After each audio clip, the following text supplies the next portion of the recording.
हमारे साथ जुड़े हैं उन सभी का हार्दिक स्वागत है। करियो।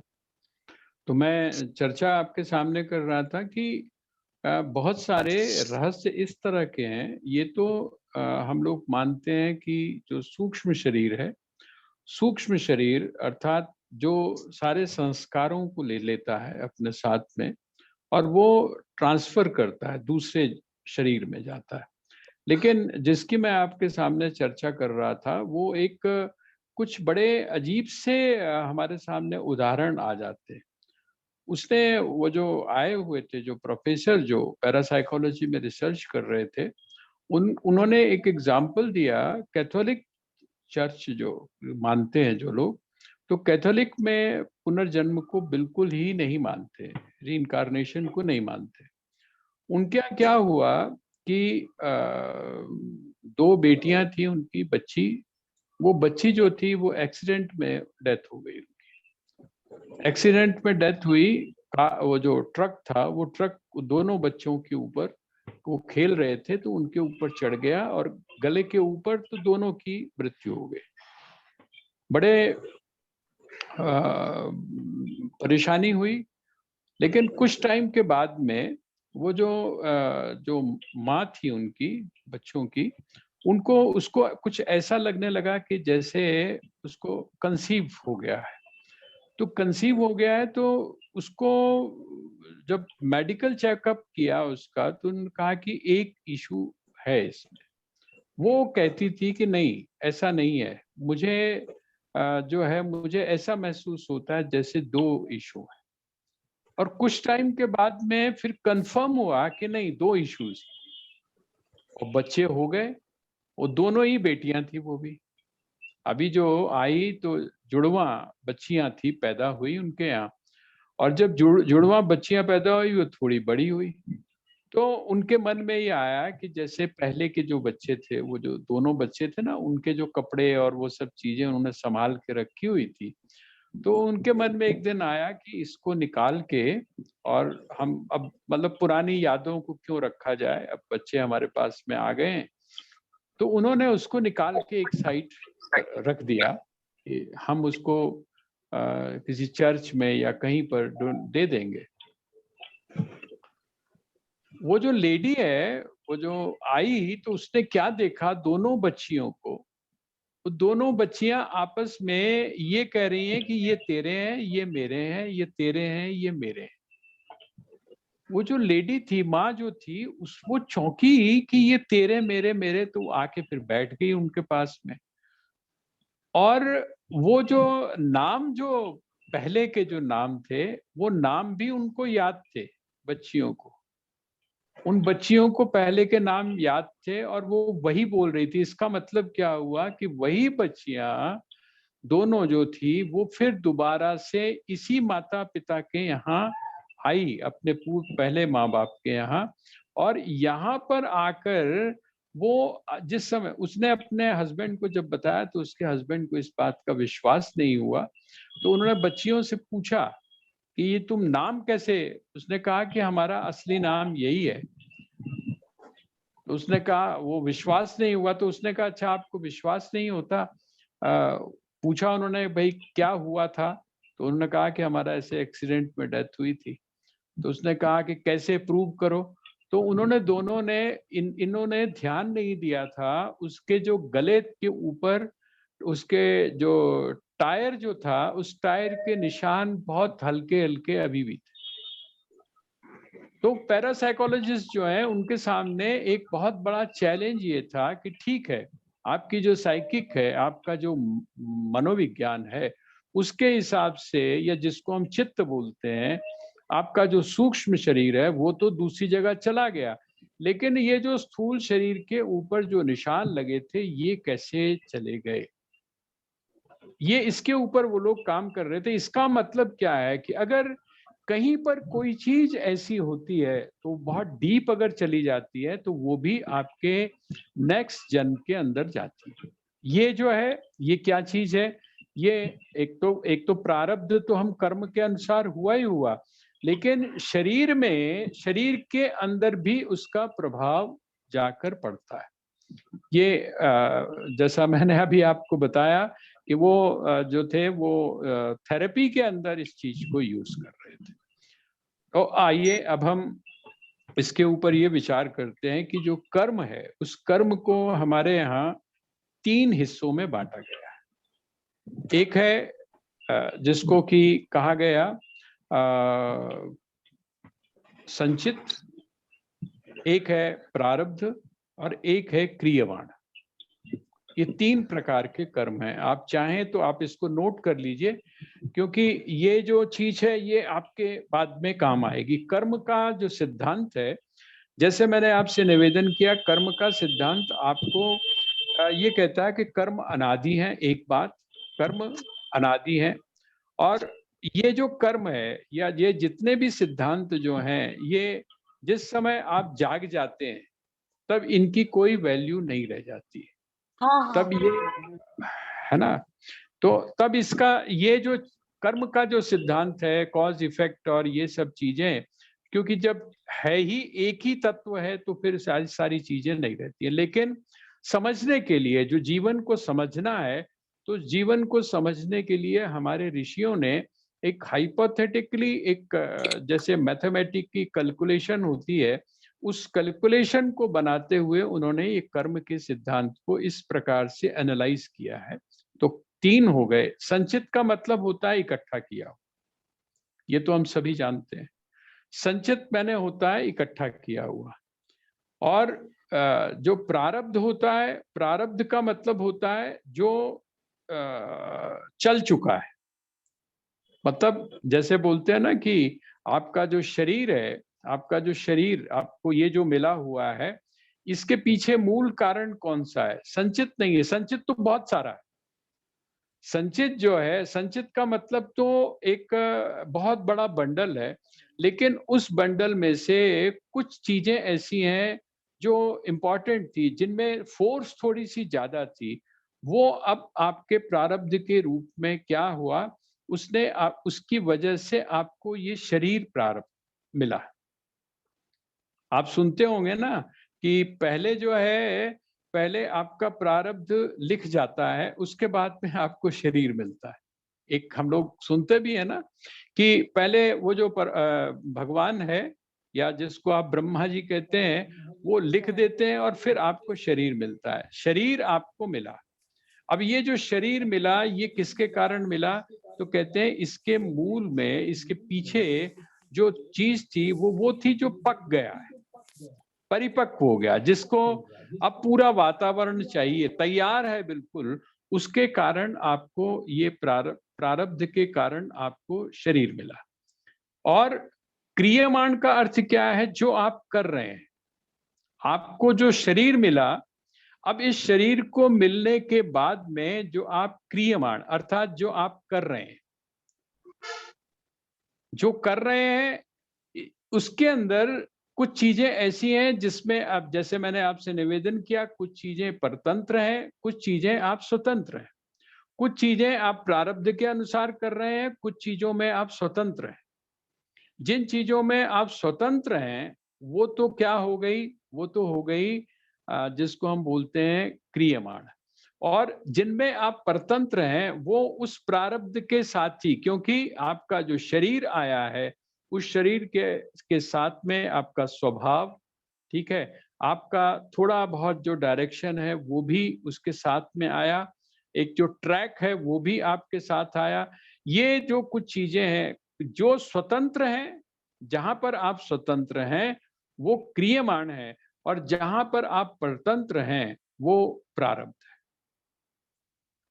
वो एक प्रारब्ध को बदला जा सकता है या नहीं बदला जा सकता, इसकी हम बाद में चर्चा करेंगे। पहले आप इन तीनों जो कर्म के रूप हैं, इनको आप समझ लीजिए।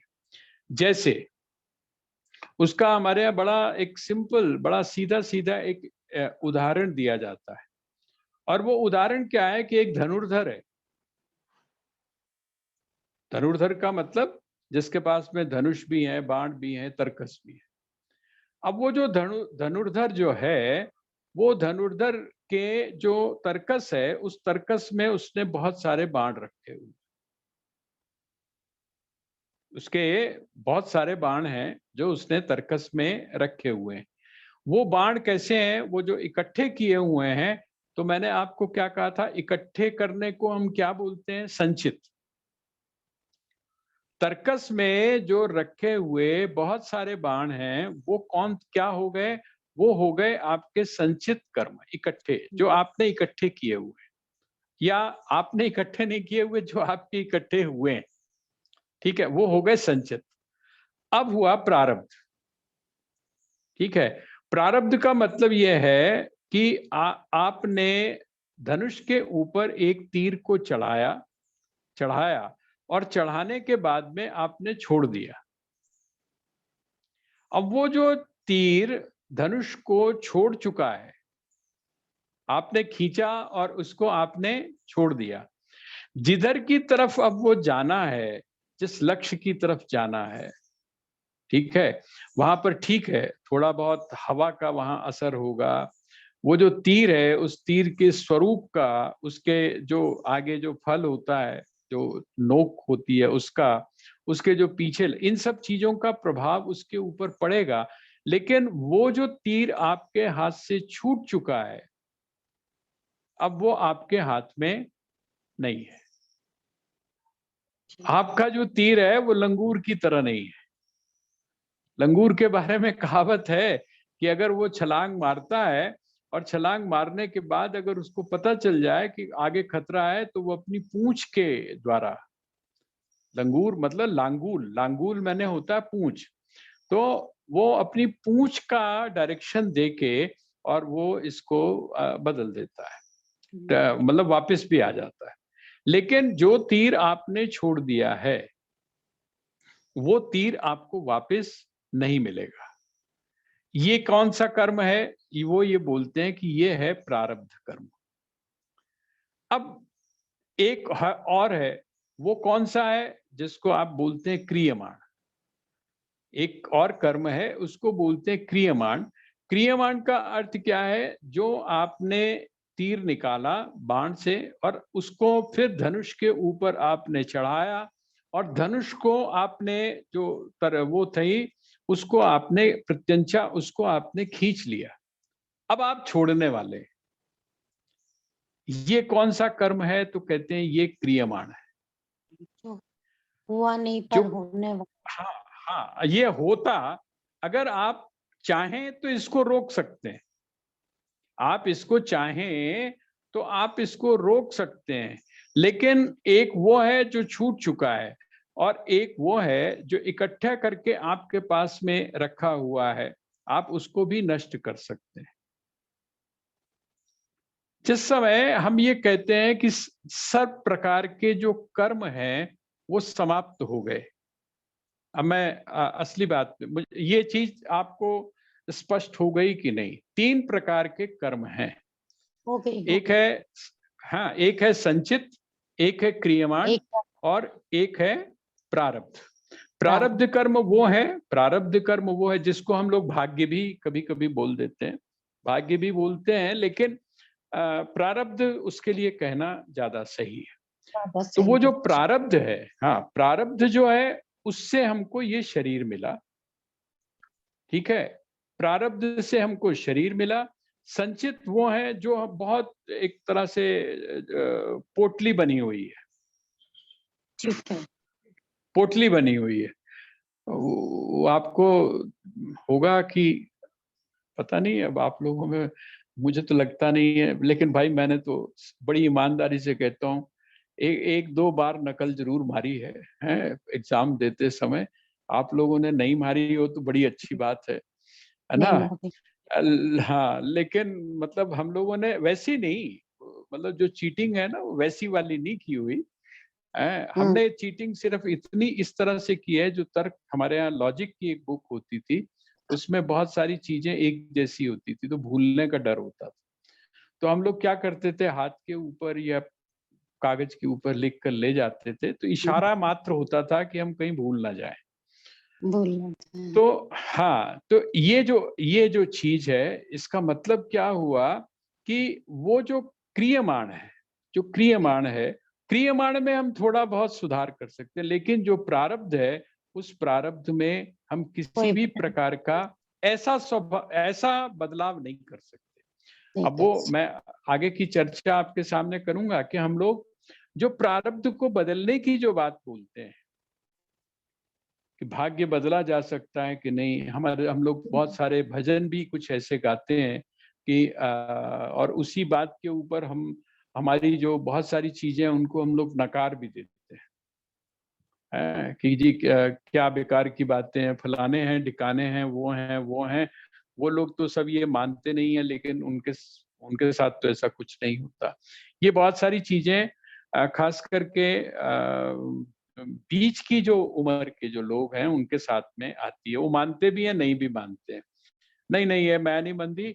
और उसके बाद में जब अखबार खोलते हैं तो सबसे पहले कौन से पेज पे जाती है? भविष्य। आज का जो राशिफल है वो जरूर देख लो जाने से पहले ऑफिस है। बिल्कुल। और अगर उसमें कहीं राशिफल में उसने ये लिख दिया कि आप थोड़ा सा अपने बॉस से संभाल के रखिएगा, तो वैसे आप नॉर्मल होंगे, लेकिन बॉस के सामने जानते साइकोलॉजिकली आपको प्रॉब्लम शुरू हो जाएगी। आज थोड़ा व्यय से बच के रहिएगा, है ना? तो ये बस ये जो चीज है यही समझने की है। अब आपको ये 3 जो कर्म हैं, ये 3 कर्म समझ में आ जाने चाहिए। एक तो हो गया संचित, संचित का मतलब जो इकट्ठे किए हुए हैं आपने, और प्रारब्ध का अर्थ हुआ जिससे आपको ये शरीर मिला, और क्रियमाण का अर्थ क्या हुआ? क्योंकि कभी-कभी हम लोग प्रारब्ध को बड़े गलत तरीके से हम लोग एनालाइज़ करना शुरू कर देते हैं। वो कर्म का सिद्धांत उस तरीके का नहीं है। जैसे मैं आपको एक बहुत मोटा सा एग्जाम्पल देता हूं। वो ईश्वर निष्ठा का, ईश्वर के प्रति अनन्य जो निष्ठा है उसका प्रतीक है। और हम उसको क्या बोल देते हैं? हम उसको प्रारब्ध का मान लेते हैं। लगता है वो प्रारब्ध का, लेकिन वहां पर ईश्वर निष्ठा है। आपने एक दोहा सुना होगा, अजगर करे ना चाकरी, पंछी पंछी करे करे ना काम, हाँ, है ना? राम और दास दास मलूका कह गए, सबके दाता राम। हाँ, तो हाँ, लोग क्या कहते हैं? जो किस्मत विच लिखा होया है जी वो तो मिल ही जाना है, ते करके की करना है? क्या करना है? कुछ करने का कोई फायदा तो है नहीं, जो किस्मत में होगा वो मिल जाएगा। ठीक है कि नहीं? अब आप सोच कर देखिए, हम उस चीज को कहां पर ले गए। ईश्वर के प्रति जो निष्ठा है उसको हमने प्रारब्ध के साथ जोड़ दिया। प्रारब्ध का रूप अलग है। प्रारब्ध का रूप वो है, जैसे हम लोगों ने, मैंने शायद आपको बताया होगा कि भर्तृहरि जो थे, महाराज भर्तृहरि नाम सबने सुना होगा। पंजाब के लोग तो उनको भर्तरी के नाम से जानते हैं, भर्तरी। और गोपीचंद और भर्तरी के, हमारे शर्मा जी और जो बुजुर्ग हैं, वो किसी समय अपने बच्चों को बिठा के सुनाया करते थे, है ना? पूरन भगत की जीवन की कहानी। और उसके बाद में भर्तरी, महाराज भर्तरी जो थे उनके, कैसे उन्होंने राजा होने के बाद में भी कैसे सन्यास लिया, सब कुछ छोड़ छाड़ दिया। तो कहते हैं जब कुछ सब कुछ छोड़ के चले गए, हाँ, भिक्षा लेके खाते थे। तो कहते हैं उनको भिक्षा में क्या मिले, जहां पर भी जाएं उनको बड़ी अच्छी अच्छी चीजें मिले। जो वो मन में सोचे हैं वो उनको भिक्षा में मिले। सारे लोग जो साथी थे उनके बड़े परेशान कि हम ये होते हैं, भर्तृहरि होते हैं, भर्तरी जो है ये होते हैं, तो हमको बड़ा अच्छा चीजें खाने पीने को मिल जाती हैं। ये जिस दिन हमारे साथ नहीं होते हैं उस दिन तो हमको मिलता नहीं है। तो किसी ने महाराज भर्तृहरि से पूछा कि ये सब चक्कर क्या है? उन्होंने कहा देखो एक बात सुनो, मैंने सन्यास ले लिया, मैंने छोड़ दिया, लेकिन जो प्रारब्ध है, वो कहाँ जाएगा? कहीं पर भी, हाँ, मैं कहीं पर भी चला जाऊं, मेरा जो प्रारब्ध है वो वहां पर पहले से ही खड़ा हुआ आपको मिलेगा। ये है प्रारब्ध। वो वाला जो है अजगर करे ना चाकरी, वो नहीं है। ये जो चीज है बस यही हम लोग कभी कभी उलझन में जब पड़ जाते हैं तो दिक्कत होती है। प्रारब्ध जो है, उस प्रारब्ध का अर्थ किस प्रकार का है, जो आपको मिला और यहाँ पर मिलने के बाद में भी जिसके मामले में आप पूरी तरह से स्वतंत्र नहीं है। तो ये एक तो हो गया प्रारब्ध। और दूसरा कौन सा हो गया? वो हो गया जिसको आप बोलते हैं क्रियमाण। क्रियमाण कौन सा हुआ? तो कहते क्रियमाण वो है जहां पर आप स्वतंत्र हैं। जैसे मैंने आपसे अभी निवेदन किया कि पशु पक्षी या ये जितने भी हैं, ये लोग स्वतंत्र नहीं है पूरी तरह से, लेकिन हम लोग क्या हैं? हम लोग स्वतंत्र हैं। इसीलिए शास्त्र जो हैं वो हमारे लिए बने हुए, शास्त्र जो हैं वो हमारे लिए बने हैं।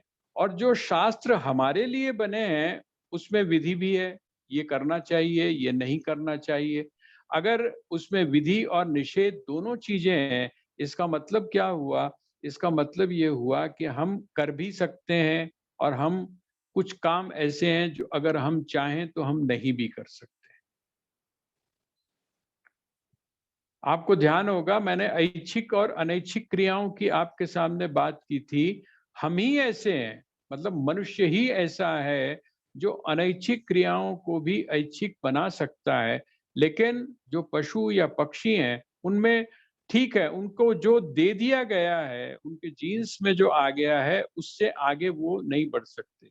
अब आप सोचिए कि वानर जो है, जिसको आप वनमानुष भी बोल सकते हैं, उसको हम बोलते हैं, कितने शब्द सीख लेता है, चाह कर भी वो कितने शब्द सीख लेता है, कितनी जो डिफिकल्ट जो प्रॉब्लम्स हैं उनको वो सॉल्व कर लेता है। लेकिन हमारी जो कैपेसिटी है वो कितनी ज्यादा है, आप अंदाज लगा लीजिए। कहते हैं इसी तरह से, तो वो हो गया कौन सा? क्रियमाण। तो ये तीन कर्म जो है, ये तीन कर्म इस प्रकार से हैं। प्रारब्ध कर्म जो है, प्रारब्ध कर्म वो है जिससे आपको ये शरीर मिला है। प्रारब्ध कर्म वो है जिसमें आप एक पशु की तरह, बल्कि अगर हम ये कहें कि हम में जो एक पशु है, प्रत्येक में एक पशु है, वो जो पशु है जिसमें गुस्सा भी है, जिसमें लोभ भी है, ये सारी प्रवृत्तियां हैं, ये सारी की सारी कौन सी हैं? तो कहते हैं ये आपको अपने प्रारब्ध से मिली हुई। अब प्रारब्ध, लेकिन आप ये बात भी स्वीकार करनी पड़ेगी आपको कि आप अपने प्रारब्ध को भी बदल सकते हैं। कैसे बदल सकते हैं? आपका आपका जो नजरिया है, आपके जो विचार हैं, क्योंकि देखिए आप में अर्थात मनुष्य में जो सबसे इंपॉर्टेंट चीज है वो कौन सी है? वो है विचार। आपको या हमको बार बार ये जो कहा जाता है कि आप अपने विचारों को पॉजिटिव करिए, आपने विचारों को आप सकारात्मक करिए। उसका मकसद क्या है? उसका मकसद यही है कि जब आप विचारों को इस प्रकार से करते हैं तो आप अपने जो भाग्य है, उस भाग्य के बाहरी रूप को तो भले ही ना बदल पाते। इसके लिए महापुरुष लोग एक एग्जाम्पल देते हैं। वो ये कहते हैं कि कम से कम एक काम हो जाता है। बारिश बहुत हो रही हो, बारिश बहुत हो रही हो, ठंड बहुत हो, और आप ऐसी स्थिति में हैं कि आप उससे बच नहीं सकते हैं, तो आप कैसे बचेंगे? कहते हैं अगर आपने कपड़े पहन लिए हैं, ऐसे कपड़े पहन लिए हैं जिनके ऊपर पानी का कोई असर नहीं होता, या आपने ऐसे कपड़े पहन लिए हैं जिन कपड़ों पर वो जो ठंडी हवा है उसका कोई असर नहीं होता, तो बारिश अगर हो भी रही है, ओले यदि पड़ भी रहे हैं, ठंड यदि हो भी रही है, तब भी आपको किसी तरह का नुकसान देने वाली चीज नहीं है। इसीलिए विचारों को बहुत महत्व दिया गया। तभी हमारे यहाँ ये उन्होंने कहा कि एक श्लोक है, भिद्यते हृदय ग्रंथि, भिद्यते हृदय ग्रंथि, छिद्यन्ते सर्व संशया, क्षीयन्ते चास्य कर्माणि। वो कहते हैं ऐसा जो व्यक्ति है जो जो विचारों की स्थिति में सर्वोच्च पर पहुंच जाता है, अर्थात अद्वैत की स्थिति में पहुंच जाता है, ऐसा जो व्यक्ति है उसके समस्त कर्म जो है उनका क्षय हो जाता है। जो उसके संचित कर्म है वो भी जलकर राख हो जाते हैं। क्रियमाण जो वो कर रहा है वो, क्योंकि उसका आंतरिक परिवर्तन हो गया, अंदर से उसका पूरा का पूरा बदलाव हो गया, इसका मतलब वो जो कर रहा है वो करने वाले जो कर्म है उनसे नए कर्मों का की उत्पत्ति नहीं होती है।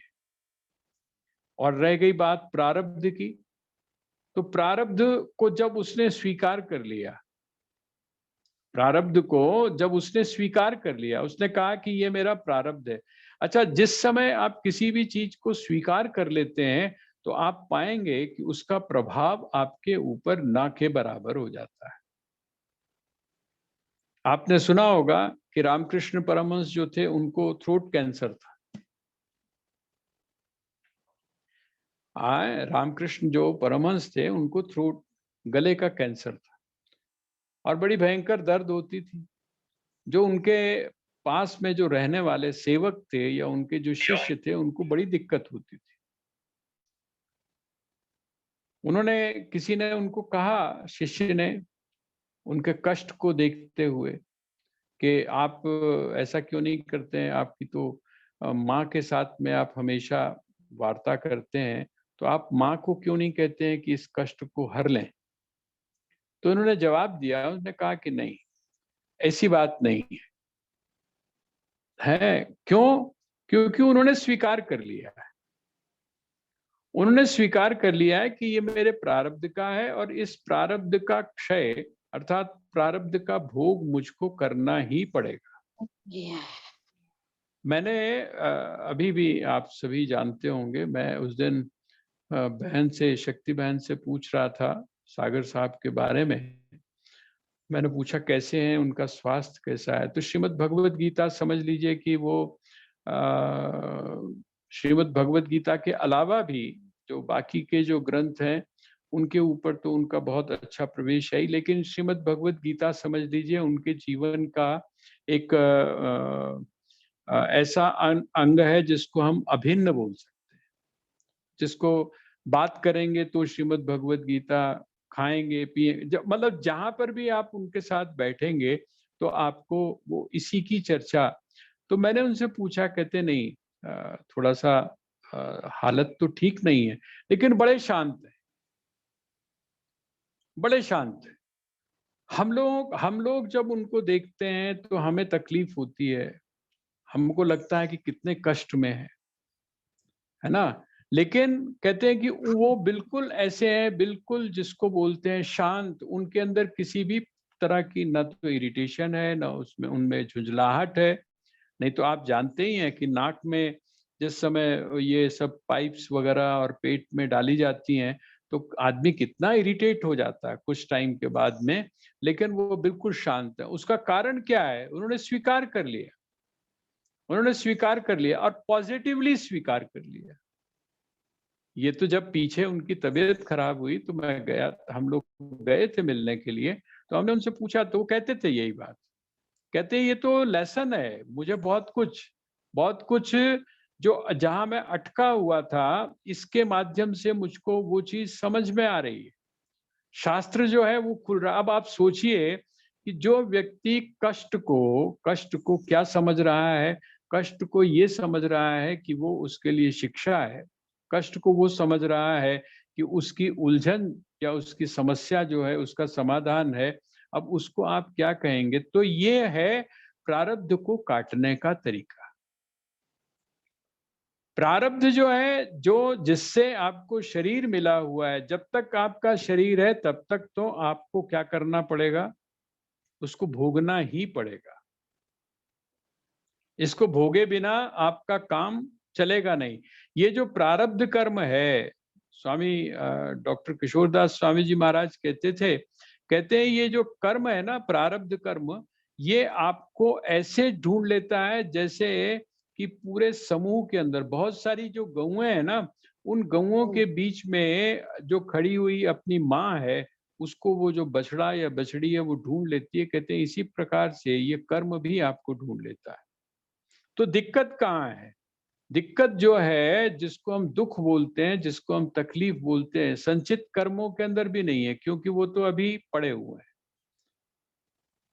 जो आप कर रहे हैं उनमें भी नहीं है, क्योंकि वो आपके हाथ में है। आप उससे अपने आप को बचा सकते हैं। दिक्कत कहाँ आती है? दिक्कत आती है प्रारब्ध कर्मों में। और ये जो प्रारब्ध कर्म है, इन प्रारब्ध कर्मों का भोग प्रत्येक व्यक्ति को करना ही पड़ता है। ये बात जिस समय हम स्वीकार कर लेते हैं, जैसे बोलते हैं ना, मेरे तो पाग में छे वही अगासी, जब आपने एक बार उसको इस तरह से स्वीकार कर लिया, आप ऐसा नहीं है कि आप उसको मान नहीं रहे हैं, मतलब आप उसके लिए कोई कर्म नहीं कर रहे हैं, आप कर्म पूरा कर रहे हैं, लेकिन कर्म पूरा करने के बावजूद आप ये चीज मान रहे हैं कि यदि मेरे प्रारब्ध में होगा तो मुझे मिल जाएगा। मिल जाएगा। ठीक है। यदि मुझे मेरे प्रारब्ध में होगा तो मुझे इसका यही जो है, जिसको आप निष्काम कर्म बोलते हैं ना, वो निष्काम कर्म के साथ में थोड़ा बहुत मिलती हुई ये वाली भावना है जो सामान्य तौर पे हमको सुनाई देती है। और जिस समय स्वामी राम ये कहते हैं कि मनुष्य अपने भाग्य का निर्माता स्वयं है, तो निर्माता स्वयं है कैसे है? कहते हैं एक तो जो क्रियमाण है, जिस समय क्रियमाण कर्म को वो सही तरह से करता है तो वो क्या करता है, अशुभ को होने से अपने आप को बचा लेता है। ठीक है। अशुभ जो है अपने जीवन में जो होने वाला, मुझे दिखाई दे रहा है कि मेरे सामने गड्ढा है और मैंने आंखें खुली रखी हुई हैं, तो मैं उस गड्ढे से बच जाता हूं, ये मैं बच गया उससे। लेकिन जो जिसको आप प्रारब्ध बोलते हैं, वो प्रारब्ध को मानने वाले तो ये कहते हैं कि आप जानने के बावजूद भी आप फिर उसी में जाते हैं। ये एक्सट्रीम थिंकिंग है। हर जगह पर हर जगह पर एक्सट्रीम थिंकिंग चलती है। कहीं पर आप प्रारब्ध वाले जो हैं वो प्रारब्ध को सब कुछ मानते हैं, पुरुषार्थ वाले पुरुषार्थ को सब कुछ मानते हैं। तो ये जो चीज है, इसमें संतुलन के लिए आप इतना ही समझ लीजिए कि जो संचित कर्म है वो आपको किसी भी तरह से नुकसान पहुंचाता नहीं है। आपको जो क्रियमाण है उसको आप रोक लेते हैं। आपको दिक्कत जो देता है वो देता है प्रारब्ध कर्म। और वो जो प्रारब्ध कर्म है, उस प्रारब्ध कर्म को जिस समय आप सहर्ष स्वीकार कर लेते हैं, सहज रूप से स्वीकार कर लेते हैं, तो वो जो प्रारब्ध कर्म है वो आपके जीवन में किसी भी प्रकार का बाधक नहीं बनता है। जैसे हम एक उदाहरण ले सकते हैं श्री राम का। आप श्री राम का उदाहरण ले लीजिए। श्री राम क्या कहते हैं? श्री राम ये कहते हैं कि अब वन तो जाना ही है, लेकिन उस वन को उन्होंने क्या किया? उस वन को उन्होंने तपोवन बोल दिया। बस इतना ही फर्क किया। देखिए, वन तो उन्होंने जाना है, जो मांग है या जो परिस्थितियां हैं उसके हिसाब से उनको वन तो जाना ही है। लेकिन जब उन्होंने उस वन को तपोवन के रूप में, आप ऐसा मान लीजिए कि उनका प्रारब्ध इतना इस समय वो है कि प्रारब्ध वशात, प्रारब्ध के कारण बार बार आप देखेंगे, जब भरत जी से मिलन हुआ तो वहां पर भी यही बात कही कि हानि लाभ जीवन मरण, जस अपजस किसके हाथ?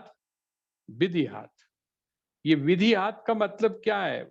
विधि का मतलब होता है एक तो ब्रह्मा, और दूसरा विधि का अर्थ होता है ये जिसको आप प्रारब्ध बोल रहे हैं। तो जो प्रारब्ध है, जो आपको मिल रहा है, उसको लेकर जो हमारी नच है, जिस समय हम उसको स्वीकार कर लेते हैं, लेकिन लेकिन भगवान श्री कृष्ण जो है वो श्रीमद् भगवत गीता में ये बात कहते हैं कि उसको स्वीकार तो आप करें, जो आपको मिल रहा है उसको आप स्वीकार करें, लेकिन कर्म जो है, उस कर्म की जो प्रवृत्ति है या कर्म के प्रति आपका जो रुझान है वो समाप्त नहीं होना चाहिए। यही कर्मयोगी है। कर्मयोगी का मतलब ये नहीं है कि वो प्रारब्ध के विरुद्ध लड़ता नहीं, प्रारब्ध के विरुद्ध वो लड़ता नहीं है, लेकिन अपना कर्म करता रहता है। उसको पता है उसका। देखिए, एक कारण और भी है। आपको क्या पता कि ये आपके प्रारब्ध से मिल रहा है या आपके पुरुषार्थहीनता की वजह से या पुरुषार्थ की वजह से मिल रहा है? आपके हाथ में कौन सी चीज है? आपके हाथ में है पुरुषार्थ। तो आप पुरुषार्थ करिए, हम अपने जीवन में पुरुषार्थ करें। इसीलिए हम लोगों के यहाँ कहा गया कि प्रत्येक व्यक्ति को अपने जीवन में पुरुषार्थ करना चाहिए। जिस दिन आप पुरुषार्थ करना छोड़ देते हैं, उस दिन आप ऐसा समझ लीजिए कि आप जीवित दिखाई तो दे रहे हैं, लेकिन आप शव की समान है। जिस दिन आपने उद्योग अर्थात उद्यम जो है ना, जिसको हम लोग सामान्य भाषा में उद्यम बोलते हैं, ये जो उद्यम है, ये जिस दिन आप छोड़ देते हैं, तो जो प्रारब्ध है, वो प्रारब्ध कर्म का अर्थ वो थोड़ा सा हम लोग ज्यादातर प्रारब्ध के चक्कर में, है ना, भाग्य के चक्कर में, भाग्य कैसे बदलेगा, ये जो हमारे सामने परिस्थिति आई है, इसको हम कैसे बदलें, हैं, और उसके बाद में हम ये मानकर चल देते हैं कि बिना पुरुषार्थ के। देखिए, इसीलिए हमारे यहाँ कर्मकांड में भी एक बात कही जाती है। ये जो आप जाते हैं ना, उसमें भी एक बात कही जाती है कि बहुत कम ऐसे रिलेशनशिप होते हैं, बहुत कम ऐसे संबंध होते हैं जहां पर दूसरा व्यक्ति किसी भी प्रयोग को करता है तो वो किसी पर उसका प्रयोग हो पाता है। जैसे जैसे मैं उसका आपको एग्जांपल देता हूं कि अब आपने किसी भी पंडित को, किसी भी विद्वान को आपने कहा कि आप महामृत्युंजय का जप करिए। मैं एक बिल्कुल आपको सीधा सीधा एग्जांपल दे रहा हूं। अब वो जो है, वो जो जप कर रहा है, उसका आपके साथ, आप अपने लिए, मैं अपने लिए करवा रहा हूं, मेरे साथ में उसका कितना रिलेशन है, मेरे साथ में उसकी कितनी आत्मीयता है। जिस समय वो मेरे लिए उस कर्म को कर रहा है, तो मेरी वो कौन सी भावना वहां पर काम कर रही है। जितनी आत्मीयता ज्यादा होगी, उतना असर ज्यादा होगा। पहले जो पुरोहित होते थे, जैसे कुल पुरोहित होते थे, तो कुल पुरोहित तो पीढ़ी दर पीढ़ी जुड़े हुए होते थे। उनका हित अनहित जो है, वो उसके साथ में जुड़ा हुआ होता था। इसलिए आप देखेंगे कि वहां पर सुख दुख में वो ऐसे लगते थे जैसे परिवार के हों। वो जिस समय इस काम को करते थे, तो वो ज्यादा असरदार क्यों होता था? इसलिए होता था, उनके लिए पैसा इंपॉर्टेंट नहीं होता था। उनके लिए आपके साथ जो उनका जुड़ा हुआ आत्मीयता है, संबंध है, वो जरूरी होता था। लेकिन जिस समय मैं किसी भी काम को सिर्फ पैसे के लिए कर रहा हूं, तो वहां की स्थिति बिल्कुल अलग हो जाएगी। बस ऐसा समझ लीजिए, जिस तरह से माँ अगर किसी काम को करती है, माँ अगर किसी काम को करती है, तो वो अपने बच्चे के लिए अगर किसी काम को कर रही है, तो वो ज्यादा प्रभावशाली होगा। तभी तो हमारे यहाँ जितने भी हमारे